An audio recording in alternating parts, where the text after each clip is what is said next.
आर्थिक अपराध इकाई की तरफ से आज आपसे हम लोग जो मादक पदार्थों की समस्या है उस पर बात करेंगे और उसमें पुलिस मुख्यालय के द्वारा आर्थिक अपराध इकाई जो नोडल एजेंसी है नारकोटिक्स के संबंध में क्या कार्रवाइयां हम लोग कर रहे हैं, क्या चुनौती है, वो सारी चीजें आपके साथ हम लोग संक्षेप में डिस्कस करेंगे। आप जैसा जानते हैं कि नारकोटिक्स एक बहुत बड़ा एक समस्या है पूरे देश में और खासतौर से हमारे प्रदेश में। बिहार क्योंकि सीमावर्ती राज्य है, नेपाल का बॉर्डर है और भी नॉर्थ ईस्ट से हमारा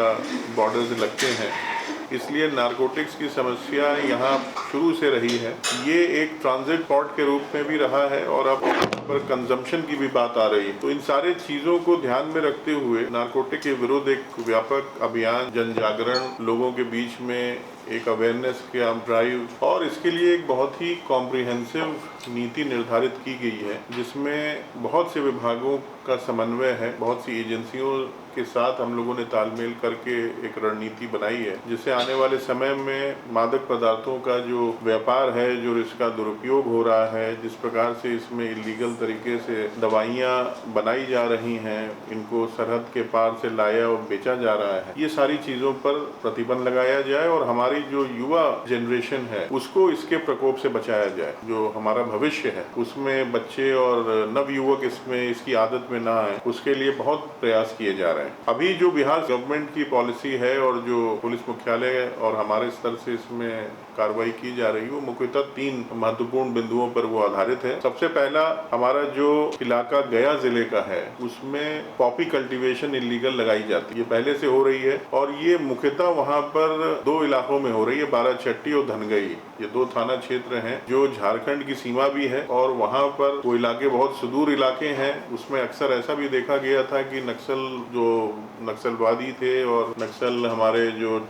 उस तरह के नक्सलाइट्स आर्म्ड ग्रुप से उनका प्रभाव उस इलाके में था। तो इस कारण से भी पहले यहाँ पर प्रशासन की, सिक्योरिटी फोर्सेस की, गवर्नमेंट की रीच कम थी, मगर इधर कुछ सालों में जिस प्रकार की कार्रवाई बिहार पुलिस के द्वारा की गई है तो इन सब इलाकों से मुख्यतः अब नक्सली प्रभाव बिल्कुल समाप्ति पर है। यदा कदा कहीं कोई बात आती है मगर फिर भी इनका प्रभाव आम दस्ते यहाँ नजर नहीं आते हैं। तो इस साल हम लोगों ने इसमें व्यापक इन्फोर्समेंट ड्राइव शुरू किया है और वर्ष 2022 से 23 के बीच में लगभग 1290 एकड़ जमीन जहाँ पर इसकी पैदावार अवैध हो रही थी उसको डिस्ट्रॉय किया गया है। इसमें एनसीबी का सहयोग रहा है, सिक्योरिटी फोर्सेस का रहा है, पैरामिलिट्री की जो हमारी सीआरपीएफ और एसएसबी है, इसके अलावा गया पुलिस, बिहार पुलिस, और इसमें हम लोगों ने साइंटिफिक चीज़ों का भी इस्तेमाल किया है। जैसे हम लोगों ने ड्रोन्स का इस्तेमाल करके उसके ऊपर से सर्वेलांस करके एरिया को चिन्हित किया। उसके बाद हम लोगों को सैटेलाइट इमेजरी भी प्रोवाइड की गई एड्रीन की तरफ से। उसके आधार पर भी लगभग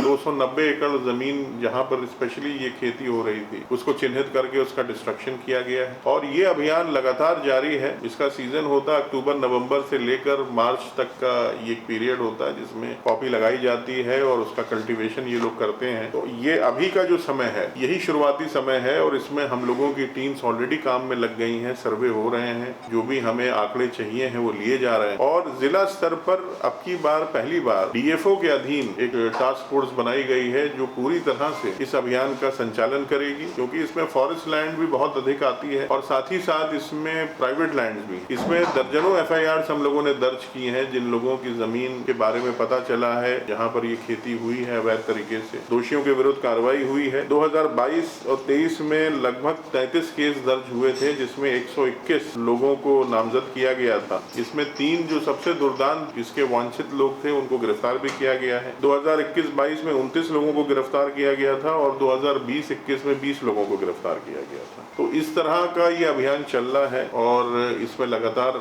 हम लोग पूरी तरह से लगे हुए हैं और ये प्रयास किया जा रहा है कि पूरी तरह से ये जो अवैध खेती होती है इसको नष्ट भी कर दिया जाए और भविष्य में इस प्रकार की खेती ना हो। सरकार के स्तर से वहाँ पर ऑल्टरनेटिव एम्प्लॉयमेंट स्कीम्स लागू की गई हैं, जैसे उसमें बी हाइव कीपिंग, शहद वाला ये जो व्यवसाय है वहाँ के लोगों को इनकरेज किया जा रहा है। मोरंगा फार्मिंग है जिसे हम लोग सहजन कहते हैं, उसका इस्तेमाल हो रहा है। इसके अलावा बहुत सी और तकनीक वहाँ पर दी जा रही है कि जिससे लोगों को हॉर्टिकल्चर और इसके अलावा प्रोत्साहन प्रोत्साहन मिले और लोग इस तरफ ना ध्यान दें और जो सम्मानजनक व्यवसाय है उसमें भाग लें। इसी के साथ वहाँ पर जो और एम्प्लॉयमेंट स्कीम्स है राज्य सरकार की, उसका भी व्यापक जाल बिछाया जा रहा है, लोगों को उसमें बुला के उनको लाभान्वित किया जा रहा है। तो ये एक पहली हमारी प्राथमिकता है। इसमें हम लोगों ने झारखंड से भी समन्वय स्थापित किया है, झारखंड पुलिस के साथ भी, क्योंकि बहुत सा इलाका कंटिगुअस है जो गया और पलामू और चतरा के इलाकों से होता हुआ जाता है, गढ़वा का। तो ये कोऑर्डिनेशन की एक अच्छी शुरुआत है और हमें उम्मीद है कि आने वाले समय में ये पूरी तरह से अवैध जो खेती हो रही है ये समाप्त हो जाएगी इस इलाके से, और इसमें कहीं कहीं जो नक्सलियों की भी भूमिका आती है वो भी स्वतः समाप्त हो जाएगी। इसके अलावा दूसरा जो हमारा टारगेट है वो है कांडों का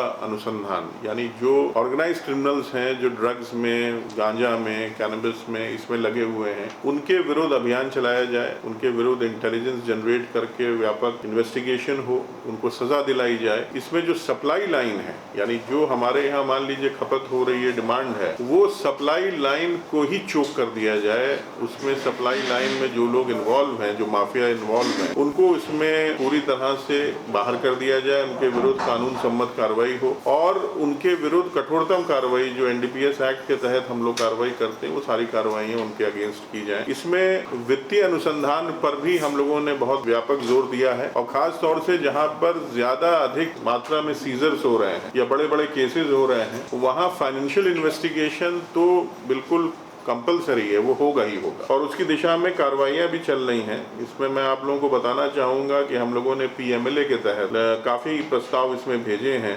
और हमारे पास 10 केसेस पीएमएलए के प्रस्ताव हमने भेज रखे हैं जो ईडी के पास हैं। उसमें 21.19 करोड़ के ये वैल्यू है ये सारे प्रस्ताव की, जिसमें 10.5 करोड़ वैल्यू की संपत्ति ऑलरेडी फॉरफिट कर चुके हैं, कन्फिस्केट हो चुकी है, बाकी पे प्रक्रिया चल रही है।